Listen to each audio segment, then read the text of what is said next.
Yes, it's a topic that interests most of us. Sexuality and spirituality are not two different things. They are the same life force. Even the institutions of our culture have distorted the nature and meaning of sexuality. How people got to the point of imagining that somehow or another God was against sexuality is beyond my comprehension. They created, for example, celibacy as some kind of ideal state for clergy persons. Yes, daily. Daily, Yeah. Perfect. It's an exercise. 5 times a day.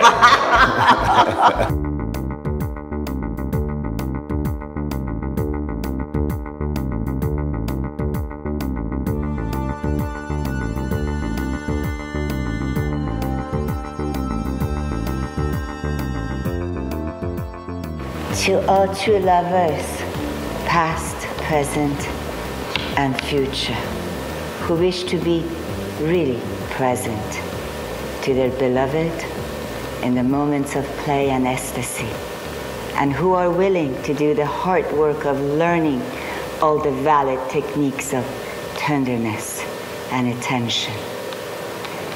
Beautiful poem by Dr. Ellens. The topic of today is sex in the Bible. Thank you, Dr. Ellens, for being with us today. It's a pleasure to be here, and it's always a delight to talk about sex. Yes, it's a topic that interests most of us. Well, and it's so important. That's why it's so interesting to talk about. It's at the heart of everything. It's at the heart of everything. So what you're saying that our commerce is a lot based on sex, our growth, history, passage of time, so much is intertwined with our sexual desires, sexual needs, and intimacy. Well, that's really true. Sexuality is at the core of our self, our being, just as spirituality is at the core of our being.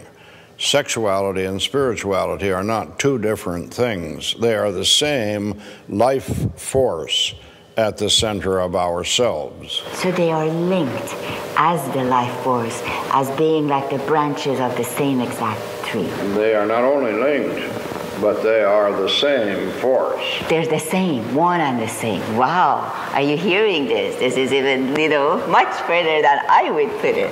When that life force in us reaches out in a psycho-ethereal way, it's our longing for and our reach for God and the eternal, for that kind of connection and relationship, and we call it spirituality.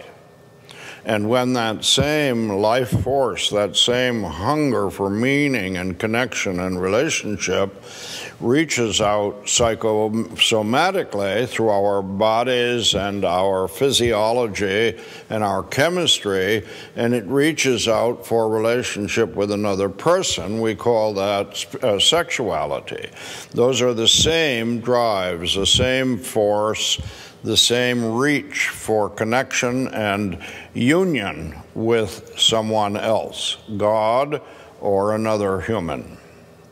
So it's so important to our very nature, and it's so important to talk about because people have a tendency toward very strange notions of sex. And even the institutions of our culture have distorted the nature and meaning of sexuality, and as a consequence, it goes wrong when it's not properly and accurately appreciated for what it is, a gift of God. So God endorses sex as a primal, necessary part of our lives. Yes, he not only endorses it, but it was God's idea in the first place. How people got to the point of imagining that somehow or another God was against sexuality is beyond my comprehension. It's a completely absurd thing.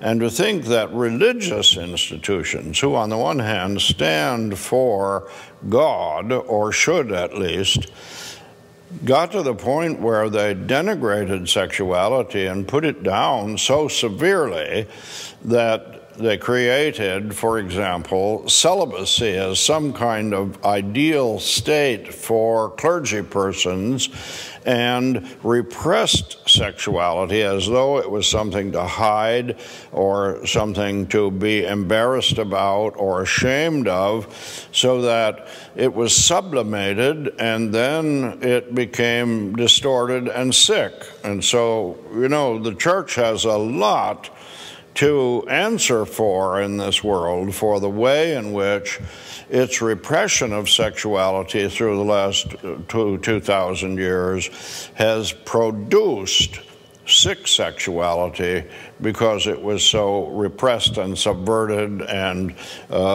pushed into the dark, where it was created into all sorts of negative things. So the church has helped to produce that immoral behavior of sexuality that is actually supposed to be a very necessary part of our daily, I wouldn't call it daily. Yeah. Yes. Daily. Daily. Yeah. Perfect. It's an exercise. 5 times a day.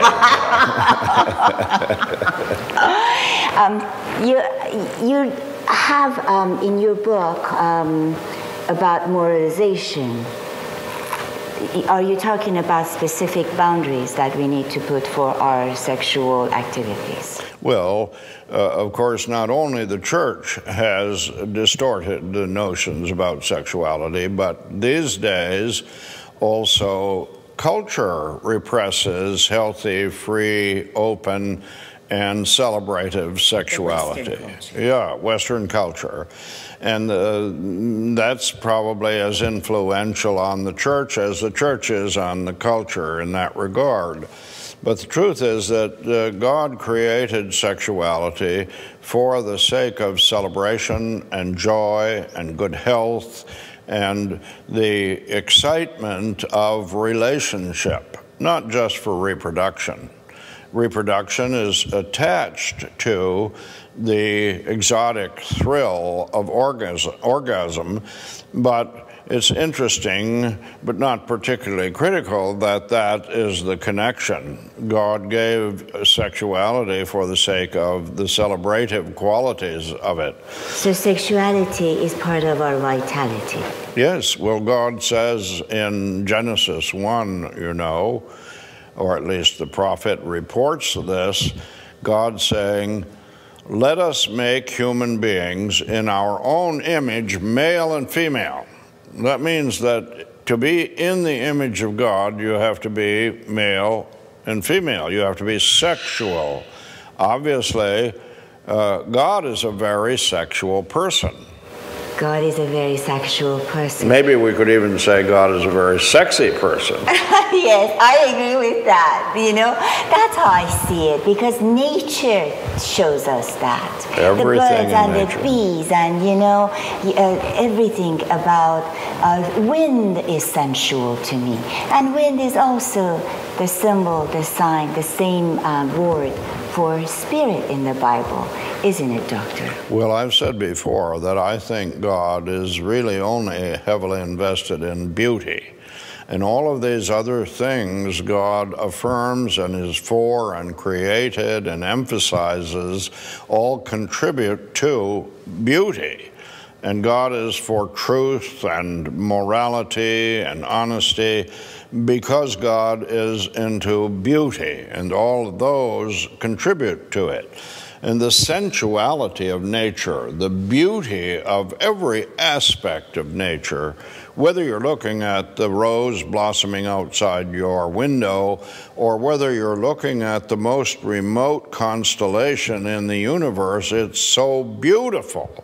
And that's very sensual, and sensuality is very closely related dedicated to sexuality, and it's a gift of God. It thrills our spirits, not just our bodies. And as I mentioned, commerce. I mean, look at how much is dedicated to beauty and sensuality. Fashion, cosmetics, apart from surgeries to enhance ourselves, just makeup, creams and lotions, for our skins. And the aesthetic of, it even goes further to our living, colors that we put around us, on the walls, the curtains.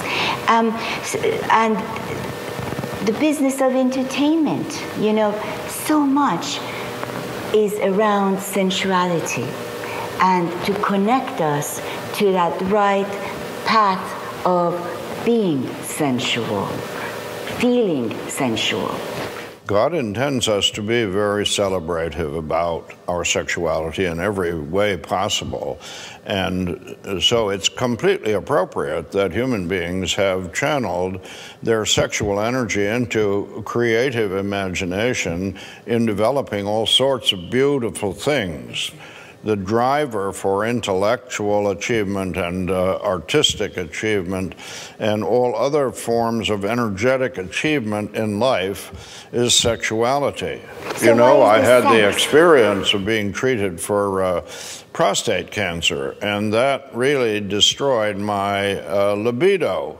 As a consequence, I lost my real drive to continue to write books and other things. It just flattened me out. Why? Because the energy that drives our creativity is sexual. You asked me a little earlier about boundaries on sexuality.